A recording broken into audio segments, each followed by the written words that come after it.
എഫെസ്യ ലേഖനം 3-ാം അധ്യായം 20-21 വാക്യങ്ങൾ.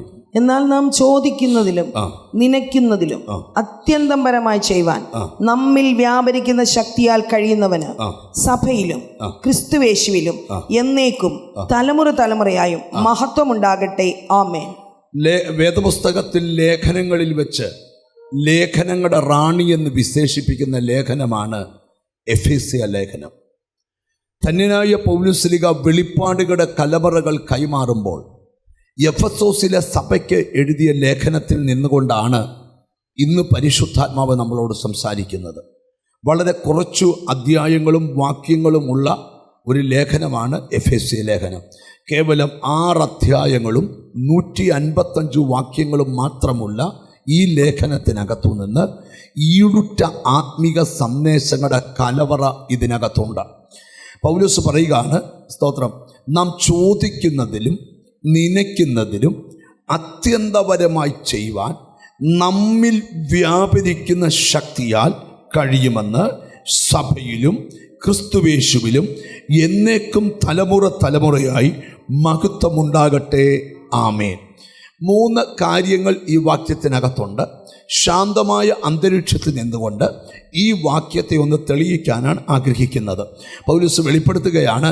അതിനു മുകളിലത്തെ വാക്യങ്ങൾ പൗലോസിൻ്റെ പ്രധാനപ്പെട്ട 2 പ്രാർത്ഥനകൾ എഫെസ്യ ലേഖനത്തിലുണ്ട്. അതിൽ ഒരു പ്രാർത്ഥന 1-ാം അധ്യായത്തിൻ്റെ 19 മുതലുള്ള വാക്യങ്ങളാണ്. വായിക്കേണ്ട സമയം എടുക്കുന്നില്ല. എന്നാൽ 2ാമത്തെ പ്രാർത്ഥന ഈ വാക്യത്തിന് മുകളിൽ 4-5 വാക്യങ്ങൾ മുകളിലാണ് ഈ പ്രാർത്ഥന തുടങ്ങുന്നത്. പൗലോസ് പ്രാർത്ഥനയിൽ സ്തോത്രം പ്രാർത്ഥിക്കുന്ന കാര്യം അവിടെ എഴുതിയിട്ടുണ്ട്. സ്വർഗത്തിലും ഭൂമിയിലും സകല കുടുംബത്തിനും പേർ വരുവാൻ കാരണമായ നിമിത്തം ഞാൻ സ്വർഗത്തിലും ഭൂമിയിലുമുള്ള സകല കുടുംബത്തിനും പേർ വരുവാൻ കാരണമായ പിതാവിന്റെ സന്നിധിയിൽ മുട്ടുകുത്തുന്നു. പൗലോസ് മുഴങ്കാലുകളിൽ നിന്നുകൊണ്ട് അല്ലെങ്കിൽ മുട്ടുകുത്തുന്നു എന്ന് പറഞ്ഞ ആ പ്രാർത്ഥന തുടങ്ങുക.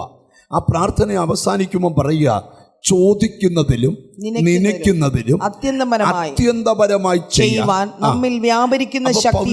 പറയുകയാണ്, പ്രാർത്ഥിക്കുന്നവനിൽ വിശ്വസിക്കുന്നവനിൽ ഒരു ശക്തി വ്യാപരിക്കുന്നുണ്ട്. ഈ നമ്മുടെ വാഴ്ത്തപ്പെട്ട കർത്താവ് ഭൂമിയിലായിരിക്കുമ്പം ഇത് ദൈവമക്കൾ തിരിച്ചറിയേണ്ട ഒരു വലിയ കാര്യമാണ്. യേശു പഠിപ്പിച്ചൊരു കാര്യമുണ്ട്. നിങ്ങൾ ഉയരത്തിൽ നിന്ന് ശക്തി ധരിക്കുവോളം നഗരം വിട്ട് പോകരുത്. നിങ്ങൾ എവിടുന്ന് ശക്തിയാണ്? ഉയരത്തിൽ നിന്ന് ശക്തി. നിങ്ങൾ എന്നെ ഒന്ന് ശ്രദ്ധിച്ച് കേൾക്കണം. ഞാനൊരു കാര്യം പറയാം. ഈ ഭൂമി വലിയ സാത്താന്യ ആസക്തിയുള്ള ഭൂമിയാണ്.